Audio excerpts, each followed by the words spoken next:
मैं आपसे डिस्कस करना चाहता हूँ कि आपकी यूनिवर्सिटी लाइफ कैसी थी और फिर टुवर्ड्स जर्नी टुवर्ड्स इस्लाम। देखिए आपने एक मैं लड़की के साथ इन्वॉल्व था उन दिनों, मुझे वो भी ठीक लगता था। यानी उससे पहले असल में मसला ये है कि गुनाह को गुनाह नहीं समझते हम। अब मैं वो था कि मुझे फिल्म मेकिंग का शौक था, मैंने कैमरे लिए हुए थे। जब रमज़ान आया तो रमज़ान में एक इवेंट होता है, रात को वो पूरे कुरान का डेली वो तर्जुमा होता है और एक्सप्लेनेशन। ये चेंजिंग पॉइंट था ना, तो आपको ये चाय वगैरह भी होती है। पहले तो मुझे लगता है कोई वीडियो भी आ जाती थी ना इस्लाम में तो आप तो फौरन ऐसे ही था बिल्कुल। यानी दर्स दुरूस ये बिल्कुल मैं नहीं अटेंड करता था, मुझे लगता था कि मतलब ज़रूरत नहीं है, मैं नमाज पढ़ रहा हूँ बस ठीक है। हाँ वो बेसिक है। रमज़ान खत्म हो जाता है 1 महीने बाद, लेकिन इस्लाम नहीं खत्म होता। जी हाँ, मैं तो पहले बात नहीं हुई शदीद अल्फाज में मुज़म्मत करता हूँ। ठीक है।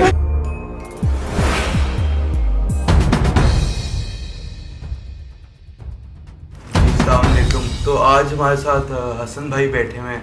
पहले तो thank you for coming to Lahore, ये इस्लामाबाद से हैं। तो एक इनका छोटा सा जो इंट्रोडक्शन है हमारा ये है कि कोई भी हमें प्यार से बुलाए ना तो हम उधर चले जाते हैं। इस दफ़ा ये है कि खुद ही आ गए। अच्छा प्यार नहीं किसी ने प्यार से नहीं बुलाया। मेहमानों के तो बहुत प्यार है। तो इन्होंने अपना बैचलर्स किया है, ऐसे लोग हमने नहीं देखे। बैरिया यूनिवर्सिटी से बैचलर्स इन बिजनेस, राइट जी, बिजनेस एडमिनिस्ट्रेशन। फिर उसके बाद ये यूके गए न्यूकासल और ये उसके बाद फिल्म मेकिंग में डिप्लोमा किया। अच्छा, फिर ये एसोसिएटेड हैं जमात इस्लामी से। और इनकी मैं तो पहले तो जर्नी जानना चाहूँगा कि यूनिवर्सिटी लाइफ से फिर journey from university life to Islam. आप बहुत इस्लाम पसंद है जो मैंने 1-2 दिन में देखा। तो यूनिवर्सिटी लाइफ से जी, आपका बैरिया यूनिवर्सिटी इस्लामाबाद जी, इस्लाम पसंद से आपका क्या मतलब है? एक जो स्टूडेंट लाइफ होती है मेरे ख्याल में है और एक नहीं है, इसमें क्या वो अच्छा एक सेकंड मैं बताता हूँ। जो स्टूडेंट लाइफ होती है वो मेरे ख्याल में आप फेथ से बहुत दूर होते हो। फिर जब आप अपनी प्रोफेशनल लाइफ में आ जाते हो तो सडनली कोई जर्नी होता है ना टू इस्लाम। तो मैं आपका यूनिवर्सिटी लाइफ आपकी कैसी थी? क्या वो भी बहुत इस्लामिक तरीके से थी? और उसके बाद जब यूके के क्या वो भी बहुत इस्लामिक तरीके से आप रह रहे थे? वो एक जर्नी आप प्लीज शेयर करते। ये इस्लामिक जो है ना वो मुझे ये समझ आई जब एक दफ़ा कोइंसिडेंटली कह लें मैं एक पूरे कुरान की एक्सप्लेनेशन से गुजरा। तो उसके बाद मुझे समझ आई कॉन्सेप्ट कि जी इस्लाम की क्या कॉन्सेप्ट है, किस तरीके से इस्लाम के ऊपर ज़िंदगी गुजारने का तरीका क्या है according to Quran, not according to any personal ख्यालात या ख्वाहिशात या फ़लसफ़ा।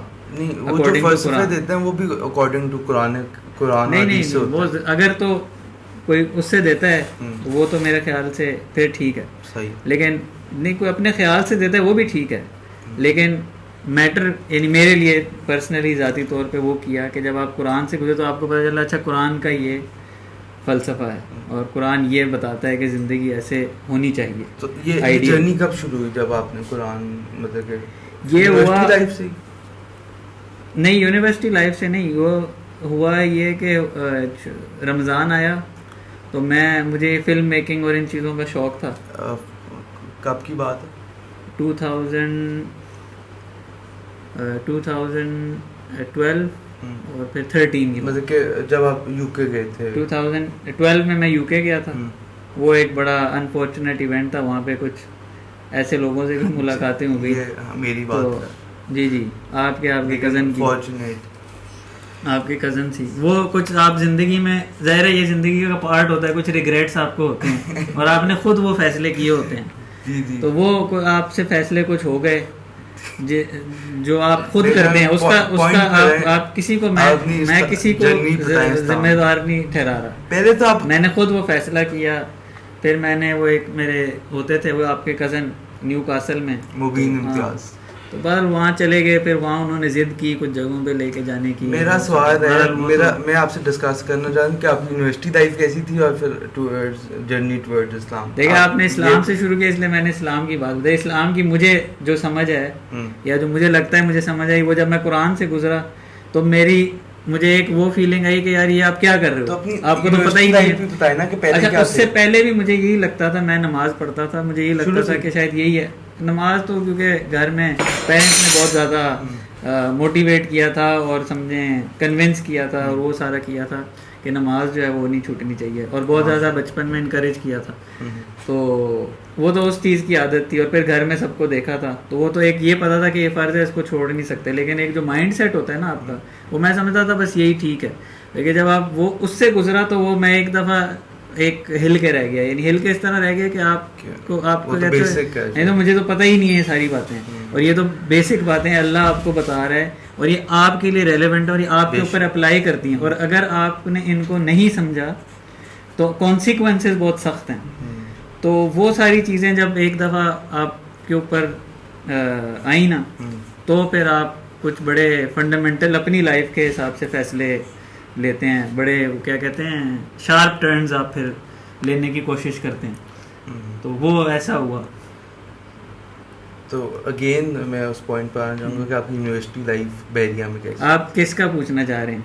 मैं जो आपकी मुझे डायरेक्ट नाम लेके पूछ लें। आप कौन सी बाजी का पूछना चाह रहे हैं? बाजी तो तब अभी बनी है ना। अच्छा, माशाल्लाह ही मैरिड नाउ, तो जब बाजियां नहीं थी तो तब वो जर्नी बताएं आप। आप पूछे ना, स्पेसिफिक आप पूछे। स्पेसिफिक में देखें मैं आगे भी वो उन्होंने बुलाया है, ईओन वालों ने बुलाया है आगे, तो मेरे पास तो अगर यूथ देख रही है आपको, फिर मेरी फ्लाइट है रात को 12:30। यूथ देख रही है, वो अभी शायद इन्हीं चीजों में इन्वॉल्व हो, तो मैं चाह रहा हूँ कि वो उनको हो कि कैसे निकल। आपने इस पॉडकास्ट के बाद मुझे इसके एनालिटिक्स शेयर करने कि कितनी यूथ ने देखा है कितने मिनट देखा है। मेरे तो आपको तो सर्कल ही सारा यूथ है। अच्छा अच्छा, बताएं। तो ये आप प्लीज थोड़ा जर्नी क्या बताएं जर्नी में? वही सवाल है कि मैं आपसे अगर पूछूं आपकी जर्नी में, आप बताएं कि आप क्या बताएंगे, ताकि मुझे आइडिया मिल जाए आप पूछना क्या चाह रहे हैं। मैं अगर बताऊंगा तो वैसे तो मैं अल्लाह का शुक्र है नहीं इन्वॉल्व रहा इन चीज़ों में, लेकिन जब आप बहुत अपने मेंटोर को सुनते हो तो मेरे ख्याल में आपकी लाइफ बहुत चेंज होती है। और मेंटोर मतलब कि इस्लामिक रिलेटेड। तो अब आप बताएं क्या चेंजिंग पॉइंट में आपका सुनना चाह रहा हूँ। चेंजिंग पॉइंट तो आपको पता है, मैं ज़िंदगी गुजार रहा था जी, और वहाँ पे एक खुल जाए ज़रा। यूनिवर्सिटी में एक मुझे फंसा लिया गया, शैतान ने फंसाया। एक मैं ड्रामेटिक्स क्लब का हिस्सा था। अच्छा, ठीक है, तो वो इसका वैसे पार्ट नहीं है। बहरहाल एक यूनिवर्सिटी में ये होता है कि जब आप शैतान आपको पकड़ लेता है, शैतान के नाम नहीं है, और शैतान आपको कहता है कि आपने ये काम करना है और आप अपने किसी दोस्त की बात कर रहे हैं और आपने इसको फंसाना है। अच्छा, और आपने इसको फंसाना है और आपने ये काम कर देता है शैतान। अच्छा, ठीक है, तो वो शैतान ने किया और मैं उसकी बातों में आ गया। बहरहाल ये पॉइंट नहीं है, पॉइंट ये है कि 2013 में जब रमज़ान आया, और मैं फ़िल्म मेकिंग आपको इसीलिए बता रहा था कि मुझे फ़िल्म मेकिंग का शौक़ था, मैंने कैमरे शैमरे लिए हुए थे। जब रमज़ान आया तो रमज़ान में एक इवेंट होता है रात को, वो पूरे कुरान का डेली वो तर्जुमा होता है। हाँ, और एक्सप्लेनेशन। ये चेंजिंग पॉइंट था ना, तो आपको ये पता ही नहीं थी चीज़ें, जब आपने कुरान पढ़ा समझा तो जी वो जी तो अच्छा, ये एक मार्केटिंग एजेंसी चलाते हैं टीडीवी, उस पे मैं गया कैसे, मैं ये आपको बताता हूँ। मैं तो अटेंड नहीं करता था इस तरह के इवेंट्स, मैं तो नहीं अटेंड करता था। जाहिर है वो इवेंट होता है, उसमें रात को 9 बजे से लेके 1 बजे तक तरावियाँ होती हैं और कुरान की एक्सप्लेनेशन होती है और वो चाय वगैरह भी होती है। पहले तो मुझे लगता है कोई वीडियो भी आ जाती थी ना इस्लामिक, तो आप तो फौरन ऐसे ही था, यानी दर्स दुरूस ये बिल्कुल मैं नहीं अटेंड करता था। मुझे लगता था कि मतलब ज़रूरत नहीं है, मैं नमाज पढ़ रहा हूँ बस, ठीक है। वो बेसिक है। नहीं, चाय नहीं थी, यही मैं बता रहा हूँ। फिल्म बार बार मुझे कट कर रहे हैं, मैं उसी जर्नी की तरफ बार बार आ रहा हूँ। मेरे शौक था फिल्म मेकिंग, तो मेरे वालिद साहब ने मुझे कहा एक इवेंट हो रहा है रमज़ान में, उस इवेंट में उनको एक बंदा चाहिए जो उस इवेंट की कवरेज करे, और ये पेड प्रोग्राम है। अच्छा, तो मैंने कहा ठीक है, कितना पेड है? उन्होंने कहा डेली का 500,000 कुछ इस तरह की अमाउंट ली। उस वक्त मेरे लिए वो ठीक सिग्निफिकेंट अमाउंट थी, 30,000। और ठीक है, तो मैंने कहा ये तो बेस्ट है, और मुझे क्या चाहिए? मैंने कहा ठीक है मैं करूँगा, मेरे पास इक्विपमेंट था। उन्होंने कहा शुरू होने से पहले तुम्हें वहाँ पहुँचना होगा, ख़त्म होने के बाद ज़ाहिर है तुम अपना रैप अप करोगे। मैं कहा ठीक है। तो वहाँ फिर मैं गया डेली, मैं कैमरा सेट करता था, और वो अब क्योंकि मैंने कैमरा सेट करना होता था तो मुझे वहाँ बैठना पड़ता था पूरा टाइम, और वो कैमरे की ये सेटिंग होती है वो हर 30 मिनट्स के बाद वो बंद हो जाता है। बिल्कुल वो ऑटो, तो वो टोटल दर्स जो है वो 1-1 घंटे के 3 दर्स होते थे। दर्स होता था, फिर नमाज होती थी, फिर दर्स होता था, फिर ब्रेक। तो वो मुझे उधर ही बैठना पड़ता था कि जैसे ही बंद हो मैं दोबारा रिकॉर्डिंग करूँ, क्योंकि वो उनको पूरा डेटा देना था। तो इस चक्कर में मैंने वो पूरा सुन लिया, वो जो दौरा कुरान था ना, तो उसी में फिर आपके सारे कॉन्सेप्ट क्लियर है। कुरान तो बार बार आपको आगे ठा ठा ठा ठा ठा ये वाला सीन, बिल्कुल कुरान तो नहीं, बिल्कुल आपको सीधा आपको डायरेक्ट पॉइंट करता है ना। अब जैसे आप नहीं कर सकते, मैं आपको पॉइंट नहीं डायरेक्ट मार सकता आपकी जिंदगी के हवाले से, वो वैसे भी ठीक नहीं है, लेकिन कुरान आपको मारता है क्योंकि वो अल्लाह कर रहा होता है। तो वो तो आप परेशान हो जाते हैं कि यार मैं आपको बोलूँ यार आपने ये क्या अपना हुलिया बनाया हुआ है कुछ भी, तो आप कहेंगे यार ये मतलब इसको क्या मसला है, ये क्यों बोल। जब अल्लाह बोलेगा तो वो आप फिर चुप होके रहता है, आप ये कह ही नहीं सकते भी ये क्यों मुझे इस तरह कह। तो वो चीज़, अच्छा ये हो गया सारा। तो वो तो मेरी जिंदगी उस वक्त एक मैं लड़की के साथ इन्वॉल्व था उन दिनों, मुझे वो भी ठीक लगता था। अच्छा। यानी उससे पहले मुझे वो भी ठीक लगता था, मैं कहता था ठीक है हमारी गपशप होती है, ये वो होती है, ठीक है हम ट्रेल पे चले जाते हैं, हाइकिंग वाइकिंग भी हो जाती है सारा कुछ, तो ये इसमें कोई मसला नहीं है इतना। असल में मसला ये है कि गुनाह को गुनाह नहीं समझते हम। अब मैं वो गुजर रहा हूँ कोई 6-7 दिन ही हुए, उसमें तो आया कि ये तो मुनाफिकत है, मैंने कहा, और फिर मुनाफिकों का अंजाम आया कि वो क्या होगा और क्या होगा, मैं परेशान। अब मैंने कहा भाई ये मैं कैसे कर सकता हूँ, मैं वो बर्दाश्त कैसे करूँगा जो मुनाफिकों का अंजाम है, क्योंकि ये तो मुझे पक्का हो गया कि यार जिंदगी तो मुनाफिकत वाली है, कि मैं उसके साथ अगर इस पर्सपेक्टिव में कम से कम मेरे साथ इन्वॉल्व हूँ और मैं सही भी समझ रहा हूँ, लेकिन मैं वो भी जारी है और वो भी जारी है और मैं कह रहा हूँ सब ठीक है। तो मैंने उसको कहा कि भाई ख़त्म, अब होगी तो शादी होगी, ठीक है, बाकी आप समझते हैं, आप सारे समझते हैं, आप सारों की मल्टीपल हैं जहाँ, तो उसके बाद क्या रिएक्शन आया होगा तो वो आया। तो लेकिन मैंने कहा बस अब मैं मैं ये तो नहीं बर्दाश्त कर सकता, मैं कहा आपकी ये एंड तो ठीक है, लेकिन मैं बात की वो जो बकवास है वो तो नहीं मैं बर्दाश्त कर सकता कि वो फरिश्ते मार रहे हैं, फरिश्ते मार रहे हैं जी, और आप जी जहन्नम में आपको फेंका जा रहा है। तो मैंने कहा भाई ठीक है आप एंड मचाओ मेरी बला से। तो इस पॉइंट तो अच्छा फिर क्या हुआ, ये साइड पे हम चले गए ना, वो वक्ती तौर पे वो समझ गई बात, ज़ाहिर है मैंने इस तरह इतने जोशो खरोश से नहीं आगे बात की जिस तरह मैं बता रहा हूँ, थोड़े नहीं तरीके से ही बात की। वो जो सच्ची बात है वो वही करनी चाहिए, जो सच्ची बात है जो प्लीज कवर ना करें आप। मैंने समझाया, मैंने कहा भाई देखें मैं अगर आपने उनके पाँव पकड़े हैं बाजी के तो आप बता सकते हैं। पाँव नहीं पकड़े, अच्छा मैंने ये हुआ, मैंने समझाया, मैंने कहा कि भाई ये देखें ये मेरे सामने से ये चीज़ें आई हैं और मुझे ये समझ आई है बात, तो ये नहीं हो सकता, ये कैसे हो सकता है, मुझे आप बताएं। तो बहरहाल वो रिएक्शन के बाद वो समझ आ गई। लेकिन जब रमज़ान ख़त्म हुआ तो फिर कांटेक्ट करने की कोशिश की गई, तो मैंने कहा क्या मतलब, तो उन्होंने कहा मैं तो समझा बस ये, मैं तो समझी ये रमज़ान तक है, रमज़ान ब्रेक आजकल ही रिलेशनशिप, उन्होंने कहा मैं तो समझी ये रमज़ान तक है आपकी ड्रामेबाजी। तो मैंने कहा भाई ये रमज़ान तक तो कैसे, ये नहीं ये तो कोई बात ना हुई। तो ये क्या बकवास है, मेरा टाइम ज़ाया किया और ये किया और वो किया और फलाना और धमकाना, वो फिर एक अलग स्टोरी है। अच्छा। एक और बात इसमें कि हुआ ये जो मैं पूरा उसको, एक सेकंड में अपना एक पॉइंट, एक सेकंड मैं वो बात पूरी कर लूँ ना। रमजान ये जरूरी वो है ना, रमजान खत्म हो जाता है 1 महीने बाद, लेकिन इस्लाम नहीं खत्म होता। जी हाँ बिल्कुल। अब आप कंटिन्यू कर सकते। तो मैं बिल्कुल, तो मैं ये कह रहा था कि फ्लो टूट गया ना, मैं ये कह रहा था कि ये बाद में मुझे पता चला, उससे सब तो मैं गुजर गया, मुझे और भी बहुत चीज़ें समझ आई, लेकिन वो बाद में ये मुझे पता चला कि वो जो लोग वो प्रोग्राम करा रहे थे उनको ना किसी वीडियोग्राफर की ज़रूरत थी और ना उन्होंने कोई रिक्वेस्ट की थी, ना ये मेरे वालिद साहब ने मुझे उस प्रोग्राम में भेजने के लिए और ये आपको पे कर दिया। हाँ वो अपने पास से ही पे कर रहे हैं। पेरेंट्स को ये आप अगर अपने आसपास के लोगों को लालच भी देना है दे दो, लेकिन उनको एक आधी नमाज भी पढ़ा दो, आज जो आप डिनर करते हैं साथ। ये मुझे पता है क्योंकि मैंने फिर वो ज्वाइन कर ली, मैंने उनको कहा कि भाई मैंने तो आप लोगों को ज्वाइन करना है, तो वो जब ज्वाइन किया फिर मुझे बाद में उनके साथ उठना बैठना हुआ तो पता चला। तो इस पॉइंट पे हम आते हैं कि नमाज एक बहुत मेरे ख्याल बेसिक है, आगे एक बहुत चैप्टर्स हैं ऐसी लाइफ में, बहुत चैप्टर्स हैं। पूरा आपका माइंड सेट जो है ना, वो आप माइंड सेट बेसिकली उसमें ये होता है कि आप उसका माइंडसेट उस चीज़ के ऊपर एक्सेप्ट यानी वो समझ जाए दिल से और फिर उसके ऊपर चले, उसमें फिर आपसे वो होती हैं गलतियाँ और कमियाँ, उसी के लिए दुआएं हैं कि अगर हमसे कोई गलती हो जाए, हमसे ये हो जाए तो हमें अल्लाह माफ़ कर दे। लेकिन ये है कि आपका एक नज़रिया वो हो जाना चाहिए कि यार ये बात ये है कि अब रमज़ान वो आप नमाज पढ़ रहे हो, आपको लगता है आप सब अब जो मर्जी कर सकते हो क्योंकि आप 5 वक्त की नमाज पढ़ते हो। इस्लाम पे तो आप फ़ोन पे जी शुरू हो जाते हो जी, जिस तरह ये कह रहे हैं कि इनकी भी एक इन्वॉल्वमेंट थी किसी लड़की के साथ, ऐसी है ये कुछ ऐप्स वगैरह हैं आजकल, ये आप या ये मुबीन भाई या साहब ये बता सकते हैं।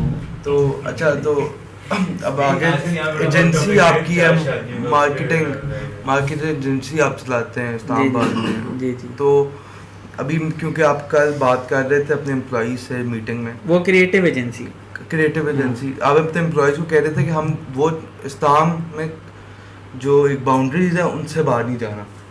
तो ये चैलेंजेस जो इसमें अगर कोई आते हैं कि अपने इस्लामिक बाउंड्री से बाहर नहीं जाना, जिस तरह पोस्ट कोई बनाते हैं या मार्केटिंग करते हैं किसी चीज़ों की, तो इसके बारे में आप चले आपने पूछा है तो एक हम मीटिंग पे गए, चैलेंजेस की बात बता, तो एक हम मीटिंग पे गए, वो कोई कंपनी थी, वो काफ़ी अपने हिसाब से वो बड़े लेवल पे एप्स बनाती थी, पब्लिशिंग करती थी और एड्स वगैरह चलाती थी। बहरहाल उनके साथ हमारी मल्टीपल एप्स, मोबाइल एप्स नहीं होती एंड्रॉयड, तो उनके साथ हमारी मीटिंग हुई। तो उन्होंने हमें कुछ ऐप्स के कॉन्सेप्ट बताए। सही। एक उसमें एक ऐप थी, उसमें कोई हॉरोस्कोप की कुछ इन्वॉल्वमेंट थी। वो क्या चीज़ है? कि वो हॉरोस्कोप डेली यूजर्स को जो भी ऐप में होंगे उनके पास डेली हॉरोस्कोप आएगा, उसको वो अपना वॉलपेपर उसकी बेस पे वो आपको डेली का वो बताएंगे कि जी डेली आपने दिन कैसे गुजारना है और हफ्ते में क्या करना है। तो ये बाउंड्रीज मुझे पता नहीं था इसका। मैंने उनको बोला कि भाई मुझे नहीं पता कि ये हमारा इसमें बाउंड्रीज का मसला है या नहीं, लेकिन मैं चेक करूंगा, अगर इसमें हुआ तो ये हम नहीं करते इस तरह की चीज़। अच्छा। एक और भी कोई कॉन्सेप्ट था, वो मैं भूल रहा हूँ उनके ऐप का। तो बहरहाल वो उनकी जो क्रिएटिव हेड थी, मैंने उनके साथ ही बात की, उन्होंने उसी वक्त कन्विंसिंग शुरू कर दी कि नहीं ये देखे जी ये हदीस है, ये ऐसे है, ये वैसे है। मैंने कहा ठीक है वो आपकी सही बात है, लेकिन बहरहाल मैं चेक करूँगा, मुझे तसल्ली हो गई कि हाँ भाई ये लिमिट्स को क्रॉस नहीं करती है, बाउंड्रीज़ को। तो हाँ, तो बाद में जो उनके हेड थे, वो बाद में एक और ऐप थी उनकी, डॉक्यूमेंट रीडर ऐप थी, उसका भी कॉन्सेप्ट, उसका हमने उनको डिज़ाइन बना के भेजा, यूज़र इंटरफेस। तो वो उनको बहुत पसंद आया। उन्होंने कहा कि जी ये तो कमाल है। फिर उनकी कॉल आ गई मुझे, उनके जो हेड थे कंपनी के ना, उन्होंने कहा हम इतने बड़े लेवल की कंपनी चला रहे हैं, अब तो आप कैसी बैठ के वहाँ पे बातें कर रहे हैं। अच्छा। तो मैंने कहा अच्छा, तो उन्होंने कहा कि मैंने कहा ये तो ज़ाहिर है अब हम तो इस चीज़ को देखते हैं, अगर वो चीज़ नहीं है तो फिर हम, यानी ये है कि हम ये समझते हैं कि अल्लाह का शुक्र है, अल्लाह ने हमारी जो कंडीशन है वो काफ़ी अच्छी रखी है। हमें यानी बहुत ज़्यादा कोई डिपेंडेंसी या मोहताजी नहीं है कि हम भूखे मर रहे हैं या हम कोई डेस्परेट हमारी सिचुएशन है। तो इसलिए हम समझते हैं अल्लाह के शुक्र का वो है पार्ट है कि हम जो चीज़ लिमिट क्रॉस करें हम वो नहीं करते। वो उन्होंने तो मुझे कहा वो आप जो बैंक यूज़ करते हैं वो सूद है, आप जो ये करते हैं आप तो ये है। मैंने कहा भाई जो चीज़ हम यानी हमारे पास चॉइस है वो हम करते हैं। उन्होंने कहा मैं मुसलमान नहीं हूँ। मैंने कहा भाई मैंने तो आपको नहीं कहा कि आप मुसलमान नहीं हैं, मैंने तो कहा हम ये इस तरह करते हैं, हमारी हमें तो प्रैक्टिस अपनी करने दो ना, हम जैसे कर रहे हैं। तो मैं एक सुन रहा था वो यार मेरे ऑफिस में कुरान की आयतें लगी हुई हैं। मैंने कहा तो ठीक है यार वो होगा, लेकिन ये है कि उसके बाद उन्होंने वो कॉल बंद की।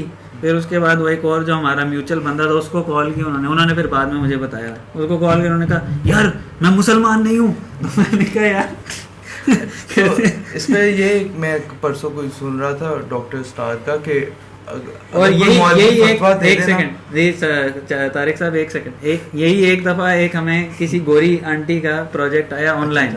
हाँ। तो उनके साथ हमारी सारी डिस्कशन हुई, सारा एग्रीमेंट हो गया। फिर हमने पूछा कि अच्छा ये जो आपका बिजनेस है ये क्या है, तो उन्होंने कहा लाइफ इंश्योरेंस का है। अच्छा, तो लाइफ इंश्योरेंस में भी कोई इशू है, टेक्निकली मुझे नहीं पता क्या इशू है, लेकिन कोई इशू है तो मुझे जब वो पता चला, हमने डिस्कस किया आपस में टीम में, मैं उनको कहा यार कि ये जो है ना लाइफ इंश्योरेंस वाला मसला है, हमारे उसमें रिलीजियस हमारा इसमें कॉन्फ्लिक्ट है, तो ये हम नहीं पसंद करेंगे आपके साथ आगे जाना। तो उन्होंने कहा कि बहुत अच्छी बात है, हम आपका ये रिस्पेक्ट करते हैं और ये देखे ना ये बदतमीजी फिर होती है। अच्छा, वो क्राउड में से जो है ना, क्राउड में से जो शैतान होते हैं ना, अच्छा, तो तो इसमें ये है कि मैं तो ये अभी सर जी पिछले दिनों मायरा खान के साथ भी हुआ है क्या कि कोई हुआ? हाँ यही हुआ है, वो कोयटा में वो बैठी हुई हैं इस तरह, तो उनके ऊपर ये चीजें फैली जा रही हाँ, हैं। बिल्कुल, वीडियो जो- में बड़ा क्यूट रिएक्शन दिया तो था। वो हाँ।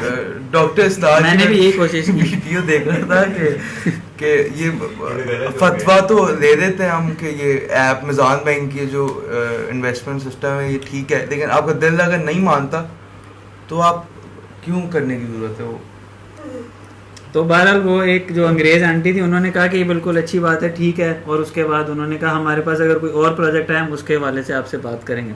तो मेरे ख्याल से ये एक ज़्यादा मुनासिब रिएक्शन है कंपेयर टू वो जो दूसरे भाई दे रहे थे। बिल्कुल, अगर आपका दिल नहीं मानता कि वो इस्लामिक बाउंड्री से बाहर है तो आप रिजेक्ट करते हैं, अल्लाह और देगा, बरकत ही नहीं। फैक्ट्स के ऊपर बात हाँ, होती ये है। दिल तो कर रहा होता है करने का। अच्छा, हाँ, दिल तो ज़ाहिर है कर जाहिर रहा है होता है। आपको प्रोजेक्ट में रहा, ये एसोसिएटेड है जमात इस्लामी से और उनके कारकुन भी हैं, तो आमिर भाई को बुलाना। बहुत पार्टीज हैं। तो पहले तो मैं पूछना चाहूंगा वाई जमात इस्लामी, उनका क्या मंशूर देखिए जी, क्या है? सियासी जो मेरा वो शुरू हुआ ना वो बहुत पहले शुरू, मैंने 2008 में मैं किसी वजह से कोई वीडियो आई इमरान खान की मेरे सामने तो मैं बहुत ज़्यादा इंस्पायर हुआ। वो मैं भी हुआ था कि वो मैं मर जाऊंगा लेकिन मैं IMF से लोन नहीं दूंगा। वो बहुत देर की बात है। अच्छा। ये 2008 की मैं बात कर रहा हूँ, उस वक्त इमरान खान को कोई घास नहीं डालता था। अच्छा, तो मुझे पता नहीं क्या चीज़ हुई कि वो अट्रैक्ट किया सबको ही- हम हाँ जी। सबको ही किया, यूथ को क्योंकि वो टारगेट नहीं, करता उस वक्त नहीं करता था। उस वक्त मैं बता, उस वक्त हमने इमरान खान के साथ डी चौक के ऊपर एक मुजाहिरा किया डॉक्टर आफिया की फेवर में या किसी चीज़ की फेवर में। 50 से 70 लोग थे, यानी डी चौक बंद नहीं हुआ। वो छोटा सा चौक है, हम फुटपाथ पे ही खड़े हो गए, इतने PTI के टोटल PTI के इतने लोग थे, 50-60 लोग थे। उसकी एक दो मेरे पास इमेजेस भी हाँ, मौजूद भेज देना मैं तो- बाद में। ये होता अच्छा, रहता है। तो जी आप हाँ। बता रहे हैं। तो वो उनके साथ फिर हम एफिलिएट हो गए, उनको पार्टी को हमने ज्वाइन किया और PTI के साथ बहुत अरसा रहे। लेकिन बहरहाल PTI एक मुनज़्ज़म जमात नहीं है, उसमें ये हमें कमी महसूस होती थी। हम ये चाहते थे कि वो एक कम्युनिटी हो, उस कम्युनिटी में हमारा उठना बैठना हो, हमारी तरबियत हो, हमें सीनियर हो वो सिखाएं, और वो कुछ भी नहीं था। बस एक सियासी एक्टिविटीज़ होती थी, कोई जलसा ये वो, बस इसके अलावा। तो जमात इस्लामी में जमात इस्लामी में ये तरीका ये बना कि जब ये जो मैंने अटेंड किया कुरान वाला जो पूरा आपको बताया दौरे कुरान, इससे मुझे एक चीज़ ये समझ आई कि आपको मुल्क में और दुनिया में अल्लाह का निज़ाम नाफिज करने के लिए स्ट्रगल करनी चाहिए। बिल्कुल ऐसी उस स्ट्रगल का तरीका होता है कि जो लोग वो काम कर रहे हैं, आपको जो ठीक लगता है आप उनको ज्वाइन कर लो, अगर आपको कोई ठीक नहीं लगता तो आप खुद कोई खड़ी कर दो चीज़ और आप उस कॉज के लिए स्ट्रगल करो। बिल्कुल। ये दो चीज़ें होती हैं। तो मुझे लगा कि जिन लोगों ने ये प्रोग्राम कराया ये ठीक हैं, तो मैं इन्हीं को ज्वाइन कर लेता हूँ। वो थी तंजीम इस्लामी डॉक्टर इसरार की, जो लेकिन वो तो जमात इस्लामी से वो अलग है। तो मैंने उनको ज्वाइन कर लिया, उनके साथ मैं 1 साल रहा। वो अनबिलीवेबल उसमें लर्निंग थी, बहुत ज़्यादा चीज़ें सीखने को मिली, प्रोग्राम जो ये वो सारा कुछ। बहरहाल मुझे ये लगा कि जमात ने कैसे इंस्पायर किया? मुझे ये लगा कि वो लोग जो हैं काफ़ी, यानी उसमें वो जिस तरीके से काम कर रहे हैं ना, शायद वो अचीव ना हो सके उनका ऑब्जेक्टिव, क्योंकि मुझे लगा कि प्रैक्टिकल जो मैदान है उसमें उनके पास वो कमी है कि वो ये जो सिस्टम इम्प्लीमेंट करना तंजीम में, अच्छा, वो कमी है कि वो नहीं कर जमात सकेंगे। पॉलिटिकल नहीं है, वो तंजीम पॉलिटिकल है, यानी पॉलिटिकल का ये मतलब नहीं है कि आप इलेक्शन में हिस्सा नहीं, है पॉलिटिकल, लेकिन वो इलेक्शन में हिस्सा नहीं लेते। पॉलिटिकल का मतलब कुछ और होता है, वो होता है कि आप निज़ाम को चैलेंज करते हैं, ये पॉलिटिकल होता है। वो इलेक्शन है, वो जिसको आप कह रहे हैं ना वो पॉलिटिकल नहीं, वो इलेक्शन है, वो एक छोटा सा चीज़ है पॉलिटिक्स। तो उनकी तो कैसे पावर में आ ही नहीं सकते जब उनका पावर में आने का तरीका है मुज़ाहमत। वो सिस्टम ब्लॉक कर देंगे। एक वक्त आएगा जब उनके इतने लोग हो जाएंगे तो वो पूरा सिस्टम ब्लॉक कर देंगे। उनका ये स्ट्रेटजी है। जब सिस्टम ब्लॉक होगा तो फिर उनके हिसाब से जो हाँ जी जो हुकूमत है प्रैक्टिकल नहीं लगता, जो मुझे भी प्रैक्टिकल नहीं लगा, इसलिए मुझे जब मैं जमात इस्लामी के लोगों से मिला मुझे वो ज़्यादा ओपन लगे और ज़्यादा चीज़ों को मतलब एक प्रोएक्टिव तरीके से लेकर चलने वाले लगे। और फिर मुझे जो ये जो इलेक्शन है, मुझे लगा ये एक तरीका है जिसके तरीके से कुछ हो सकता है, लेकिन जमात उस तरीके से मुझे लगा कुछ हो नहीं पाएगा। ये नहीं, पता नहीं कब वो लोग जमा होंगे। क्या इसमें ये होता है कि इलेक्शन आते हैं, आप स्ट्रगल करो, अगर आप ऊपर आ गए तो हो सकता है आप करके कुछ कर लो। वो प्रोफेशनलिज्म ही नहीं है जमात में, मतलब कि इकोनॉमिस्ट होते हैं उनके कोई फाइनेंस के बंदे होते हैं एक पार्टी में जिनके पास एबिलिटीज़ होती हैं, 10 किस्म के और डिपार्टमेंट्स होते हैं पार्टीज में, लेकिन वो होना जरूरी नहीं है मेरे ख्याल से, वो होना जरूरी नहीं है। वो मैं ये नहीं मस्जिद का इमाम थोड़ी चूज करना, मैं ये नहीं कह रहा कि नहीं है, मुझे नहीं पता, मेरा ख्याल है हैं जमात में तो बड़े बड़े, यानी सबसे ज़्यादा PhDs पाकिस्तान की किसी भी जमात में अगर हाँ वो जमात इस्लामी में, सिर्फ PhDs की बात करूँ तो मास्टर्स जो हैं वो तो यानी पढ़े लिखों में जमात इस्लामी और सारी जमातों को मिला लो, जमात इस्लामी बहुत आगे कितने लोग होंगे? 50,000 प्लस तो सिर्फ अरकान है जो कोर मेंबर हैं जमात इस्लामी के। हाँ जी 50,000 प्लस। उसके अपर आती है लेवल, ये अपर ही होते हैं ना, ये अपर हैं। तो जो इसके अलावा हैं, जो सपोर्टर्स हैं और जो वर्कर्स हैं वो इसके अलावा हैं। तो उसमें ये चीज़ होती है कि पॉलिसी मेक करने वाले लोग आपको चाहिए होते हैं जो ईमानदार हों, जो जिनका नज़रिया ठीक हो, जो डेडिकेटेड हों, जो ईमानदार हों, ये हों। आगे ज़ाहिर है टेक्निकली जिसने इकोनॉमी चलानी है वो कोई इकोनॉमिस्ट होगा, लेकिन ज़ाहिर है वो जो आप उसको डायरेक्शन देंगे उस पर चलाएगा, अपनी मर्ज़ी से नहीं वो चलाएगा, या वेस्ट की मर्ज़ी से नहीं चलाएगा। समझ रहे हैं ना आप बात को? मिसाल के तौर पे आप एक स्कूल खोलते हैं, ठीक है, तो अब स्कूल में हो सकता है आपको पढ़ाना ना आता हो, तो आप नहीं पढ़ाएंगे, टीचर पढ़ाएगा, लेकिन टीचर क्या पढ़ाएगा जो आप उसको बताएंगे, ठीक है। अब जैसे ये है, यहाँ पर आप LGBT पढ़ाएंगे क्योंकि आपको वो कह रहे हैं कि पढ़ाएं, ठीक है। एक स्कूल है आप खोलते हैं, आप कहेंगे जी LGBT नहीं पढ़ाना, तो टीचर होगा वो नहीं LGBT पढ़ाए। तो बिल्कुल जमात का एक एम है कि वो शरिया और इस्लाम के मुताबिक मुल्क चलाएं। जो पाकिस्तान बना ही एक इस्लामिक कंट्री है, जो खैर नज़र नहीं आता हमें, हम लोन्स लेते हैं IMF से, जो इंटरेस्ट हम पे करते हैं, तो ये कैसा इस्लाम है मुल्क में जिसमें कोई रूल्स रेगुलेशंस, ये अब सब अपने लॉ बना दिए हैं पाकिस्तान के कोर्ट में। तो हमें जो लॉ बने हुए हैं, जो अल्लाह ने लॉ दिए, हमें वो इम्प्लीमेंट करने चाहिए, ना कि कोई जज या सुप्रीम कोर्ट से लॉज आए। तो आखिरी आपसे कंक्लूड करते हैं, यूथ को एडवाइस क्या देना? अभी तो बहुत बातें, अभी क्यों कंक्लूड करें? मैं कहता लंबा हो गया ना, इतने सही है। तो आप यूथ को कोई एडवाइस दे दें कि क्योंकि आपने भी यूनिवर्सिटी लाइफ और UK में भी गुजारी है, काफ़ी लोग ओवरसीज़ भी, मेरे कज़न्स वगैरह भी देख रहे होंगे, अच्छा, उनको भी एडवाइस करते हैं कि कैसे इस्लामिक बाउंड्रीज में रहना है और क्या नहीं करना है। फाइनल की जिंदगी कैसे छोड़ के आप इससे फाइनल एडवाइस दे दें, फाइनल एडवाइस। ये कुछ लोग होते हैं जो बड़ी ऐसे उनके दिमागों में, जैसे आमतौर पे औरतों में ये सलाहियत होती है कि वो ऐसा लफ्ज़ इस्तेमाल करती हैं कि अगले को जो है ना वो आप हिट करते हैं। वो जैसे अभी ये भाई ने फाहशत का लफ्ज़ इस्तेमाल किया, क्योंकि फाहशत आमतौर पे ऐसे बीवियां या औरतें जो है ना वो इस तरह के अल्फाज इस्तेमाल बैठे बैठे आपको एक वो कर देती हैं, एक मैसेज दे देती हैं कि आपने हमारे आगे नहीं कुछ करना। तो आप प्लीज एडवाइस दे दें यूथ। देख एडवाइस तो मैं कहता हूँ, एक इतनी रुल गई है ना चीज़, जैसे एक वर्ड है लेजेंड। लेजेंड एक बहुत बड़ा वर्ड है, यानी इसकी लेजेंड एक बहुत नेक्स्ट लेवल का आदमी होता है, लेकिन वो इतना रुल गया है कि आप हर बंदे को ही लेजेंड बोल देते हैं, ठीक है।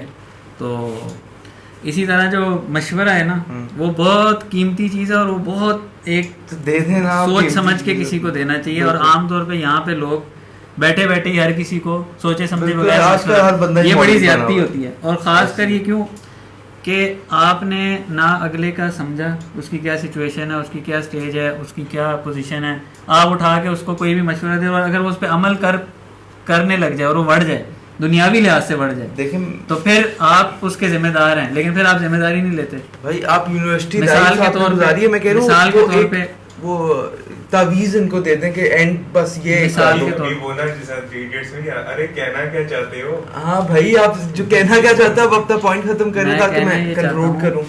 कि एडवाइस जो है ना वो बहुत सोच समझ के देने वाली चीज़ तो है। आप नहीं दे वो दे सकते। दे यार, दे दे। आप आ जाएं फिर, आप आ जाएं। एक सेकंड, आप इतना काबिल नहीं। मैं तो अपनी गुमराही की जिंदगी है। लेकिन शो नहीं छोड़ते, तो आप कहते हैं कि मैं इतना लाइक नहीं हूँ कि मैं एडवाइस दे सकूं लोगों को। कोई इस तरह की एडवाइस दे दें। एक बात, ये बात ठीक है। अब मिसाल के तौर पे मैं करता हूँ बिजनेस, ठीक है, मैं करता हूँ बिजनेस, ठीक। दूसरी बात, मैं अपने बच्चे को स्कूल नहीं डालता, लेकिन मैं किसी को एडवाइस नहीं करता ये कि आप बिजनेस करो या आप अपने बच्चे को स्कूल ना अच्छा, डालो। क्यों? अगर वो ये मेरी एडवाइस पे चले, ठीक है, और मैं 100% श्योरिटी के साथ ये बात नहीं कह सकता कि भाई आप बच्चे को स्कूल नहीं डालेंगे तो ये हो जाएगा। मेरा एक अंदाजा है, अंदाजे की वजह से मैं खुद तो चल रहा हूँ। अच्छा, आपके लेकिन दूसरे को नहीं मैं अपने अंदाजे की बेस पे चला सकता। आपके क्या इसी तरह बिजनेस है। एक सेकंड, अभी आपके कितने बेटे? फिलहाल 2 हैं। तो कौन सी क्लास में दोनों स्कूल नहीं जाते। अच्छा, तो इसके पीछे क्या आपकी लॉजिक है कि आपने स्कूल नहीं भेजना? मुझे तो आपने बताया हुआ, लेकिन मैं चाहता हूँ ऑडियंस तो ऑडियंस में भी बस आप ही सुन रहे हैं। नहीं, मैंने तो अभी मैं सुन रहा हूँ। नहीं वो अच्छा ना, आपके सामने 3 लोग बैठे हैं, आप उनको बता दें। अच्छा, उनको भी बताया, उनके सामने ही है। चले फिर कंक्लूड करते हैं। Thank you for joining. Advice नहीं लेनी। अगर आप लॉजिक बता दें इसके पीछे, तो मेरे ख्याल में फायदा हो जाएगा यूथ आगे, उन्होंने भी कोई बंदा कल ही अपने बच्चे को स्कूल नहीं, मेरी लॉजिक अभी जो सुन रहे हैं उनके बच्चे नहीं हुए। नहीं हो सकता। देखिए, मेरी लॉजिक ये है, मुझे ये लगता है कि एक सिस्टम बन गया है, एक वो बन गया है, यानी बस एक ऐसी चीज बन गई है जो लोग सोचे समझे बगैर बस कर रहे होते हैं। उसका ये नहीं देखते इसका फायदा है नुकसान है। अच्छा, क्या नुकसान है स्कूल भेजने? नहीं, ये बात ही नहीं कर रहा मैं। ये बात कर रहा हूँ कि लोग ये नहीं देखते कि इसका फायदा है या नुकसान है। मैं जब बैठ के देखता हूँ कि अच्छा मैं अपने बच्चे को स्कूल डालूं, तो मैं कहता हूँ भाई मैं क्यों डालूं, वजह क्या है? तो मुझे कोई खास ऐसी वजह नहीं मिलती जिसकी वजह से मैं एक इतनी बड़ी इन्वेस्टमेंट करूँ। इन्वेस्टमेंट सिर्फ पैसों की नहीं, उसके अलावा भी बहुत इन्वेस्टमेंट है, एनर्जी की इन्वेस्टमेंट, टाइम की इन्वेस्टमेंट और सारा कुछ। तो मुझे कोई, जैसे मिसाल के तौर पे आप कोई टिकट खरीदते हो या कोई भी चीज़ खरीदते हो, मोबाइल खरीदते हो, तो आप देखते हो इसका फायदा क्या है, नुकसान क्या है। इस तरह स्कूल डालते हुए कोई भी नहीं है सोचता। 99% लोग ये नहीं सोचते कि स्कूल डालने के बच्चे को फायदा क्या है। सर जी तवज्जो, कि फायदा क्या है, नुकसान क्या है, नहीं सोचते। बस ये है कि वो स्कूल डालना ही डालना है। पॉइंट बताए ना, क्यों नहीं आप अभी तो बता रहे, अभी आप छोटे हो, अभी तो बताया आप छोटे हो, अभी आपको ये बातें समझ नहीं आ रही ना, घुमा फिरा दिया। या सर टू द पॉइंट नहीं बताया, नुकसान भी है, फायदे भी हैं। या साहब कह रहे हैं वाजे किए, वाजे कर दिए। मतलब कह रहे हैं कि बस जो है सो है। क्या है इसमें? इतना क्लियर बताया मैंने कि आप कोई भी चीज, आप अपने बिजनेस में किसी चीज में इन्वेस्ट करते हो कि जी मैंने एक और फैक्ट्री डालनी है, कुछ भी करना है, तो आप देखते हो भाई इसका फायदा है, नुकसान है, फायदा ज्यादा है, नुकसान ज्यादा है। स्कूल के केस में लोग ये नहीं करते। स्कूल के केस में बस डालना ही डालना है, सोचे समझे बगैर। ये नहीं देखना कि इसका डालने का फायदा है या नुकसान है, या फायदा ज्यादा है नुकसान। आप फायदे नुकसान भी बता देना। हम सुनना ही चाह रहे हैं कि क्या थॉट प्रोसेस था आपका, यही थॉट, या आपने क्या नुकसानात क्या थे? नुकसान आप ये थॉट प्रोसेस था ना, ठीक है। अब उसके बाद मैं, मुझे कोई फायदा नहीं मुझे कुछ समझ आया। एक फायदा जो मुझे टोटल एक फायदा समझ आया, वो समझ आया कि बच्चे की सोशल इंटरेक्शन होती है। पढ़ लिख जाएगा, नहीं पढ़े घर पे भी जाएगा। पढ़ना लिखने का तो स्कूल से ताल्लुक ही नहीं है। जो इंटरेक्शन के साथ आपकी लर्निंग है वो भी तो एक करिकुलम से बाहर है, लेकिन बड़ी जरूरी है वो। देखिए मेरे हिसाब से जो ये, अब ये मेरी पर्सनल ओपिनियन है कि जिन लोगों के घराने जो हैं वो पसमानदा घराने हैं, यानी जिसमें आप जिसे कहें कि एथिक्स नहीं है, सिविक सेंस नहीं है, ये वाली चीज़ें नहीं हैं, जो एक समझे लोअर तबका है हमारा ना, बिल्कुल उनको स्कूल भेजना चाहिए। क्योंकि स्कूल में थोड़े जो टीचर्स हैं और वो लोग हैं, वो शायद ये वाले सेंस उनके अंदर डेवलप कर ग्रूम हो जाए कि यार आपने, यानी जिनको घर में ये बातें नहीं सिखाई जा रही कि आपने अगले से बात किस तरह करनी है, बातों में आपने झूठ नहीं बोलना, बदतमीजी नहीं करनी, इस तरीके से बात करनी है, खाना इस तरीके से खाना है, ऊंचा नहीं बोलना, ये वाली सारी जो तरबियत होती है, जो आमतौर पे आप घर पे भी दे सकते हो। जिनके घरों में ये तरबियत हो रही है ना, उनको तो बिल्कुल ज़रूरत नहीं है। और जो घरों में, उसके सबसे जो अहम चीज़ होती है, ये एक बात होगी क्लियर, सबसे जो अहम चीज़ होती है लर्निंग के लिए, वो होती है कम्युनिकेशन। मुझे बताएं कौन सा बंदा है वो कम्युनिकेट नहीं कर सकता? कोई ड्राइवर है, कोई मजदूर है, हर बंदा आप मिले हो ना किसी से तो आपको कम्युनिकेशन स्किल्स जीरो होगी आपकी। क्या देखिए आपने कहा एक फायदा सोशल, स्कूल में आप सोशल रहते हो, घर में क्या कम्युनिकेशन करो, क्योंकि आप तो आपसे तो बात करेगा आपका बेटा, किसी नए बंदे के पास जाएगा उससे बात ही नहीं करेगा, हट जाएगा, डांट जाएगा, क्योंकि उसके पास कम्युनिकेशन स्किल ही नहीं, नई सिचुएशन, नया पर्सन है। दूसरा मेरा ये पॉइंट है, जैसे आज बात मुझे बताएं, आपको एक मिसाल का आपका मसला नहीं, मुझे आप एक मिसाल दें जिसमें कोई बच्चा जिस बंदे ने बच्चे ने बात करना स्कूल से जाके सीखी हो, बात करना बच्चा जो से मर्जी घर में सीख लेता है। सबसे अहम चीज ही है कि बंदा कम्युनिकेट करना सीख ले, वो बंदा घर में सीखता है कम्युनिकेट करना। वो कहाँ से शुरू होता है कि मुझे दूध चाहिए, मुझे पानी चाहिए, फिर आहिस्ता आहिस्ता बुलाना। पॉइंट है कि जो जिस तरह अभी हम एंटर हुआ तो बात हो रही थी कि जी फोन करवाते हैं बंदे को, तो अगर कल को आपके बेटे के साथ ये प्रॉब्लम आए और वो कहे यार मुझे तो समझ ही नहीं आ रही कि मैं सिचुएशन में कैसे रिएक्ट, जाहिर है वो स्कूल्स में से आप उसमें स्कूल में तो मुझे नहीं सिखाया, मैं तो स्कूल से गुजरा हूं। आपके मल्टीपल डिफरेंट घरों से लोग आएंगे, कोई फ्रॉडिया होगा, कोई अच्छा होगा, कोई जरा रूड सा होगा, यही तो मैं आपको बता रहा हूँ। मैं तो सऊदीया में स्कूल में पढ़ा, मुख्तलिफ पाकिस्तान में 4-5 अलग अलग स्कूलों में पढ़ा, यूनिवर्सिटियों में पढ़ा। भाई स्कूल्स में कभी कभी ऐसी सिचुएशन बन जाती है, फिर आप सीखते हो कि सिचुएशन से कैसे निकलना। ये रिसर्च से साबित है साइंटिफिकली कि आपकी जो लर्निंग होती है ना, वो आपकी होती है एक्सपीरियंस की बेस पे। जब आप कोई चीज़ फेस करते हो, उससे आप गुजरते हो, वो आपकी लर्निंग का चीज़ बनती है। यानी जब आप गिरते हो आप सीखते हो उठना, समझ गए। इसी तरह बाकी जब आप मोबाइल, यानी हमारे जिधर हम रहते हैं वहाँ पर एक पठान आया काम शाम करने के लिए, तो हमारे घर में वो आ गया, यानी वो काम शाम करता था, तो उस वक्त उसको उर्दू भी नहीं बोलनी आती थी, मोबाइल नहीं यूज़ करना आता था। तो अब जो है वो व्हाट्सएप मैसेज भी भेज देता है और हमसे उर्दू में प्रॉपर कम्युनिकेट कर लेता है, तो उसकी लर्निंग हो गई। वो मैं आपकी बात एग्री कर रहा हूं, मैं कह रहा हूं कि जो ये कंक्लूड कर देते हैं फिर आपस में बातें करते हैं। तो एक नुकसान बता दें स्कूल का, जो आपको लगता है कि मेरे बेटे को ये इतना भरा मैं वर्थ इट नहीं है कि मैं इस नुकसान मैं सही हूँ या मेरा बेटा सही। नुकसान एक वो बड़ी यानी वो टर्म है, यानी वो एक यानी एब्सोल्यूट टर्म है ना, तो वो मैं नहीं कह सकता। एक यानी वो मुझे अच्छी लगी, बहरहाल वो बात ठीक है उसकी। वो एक खबीब है या खुबैब है, पता नहीं, ये जो फाइटर नहीं होते, उसका ये कोट है, उसने कहा था कि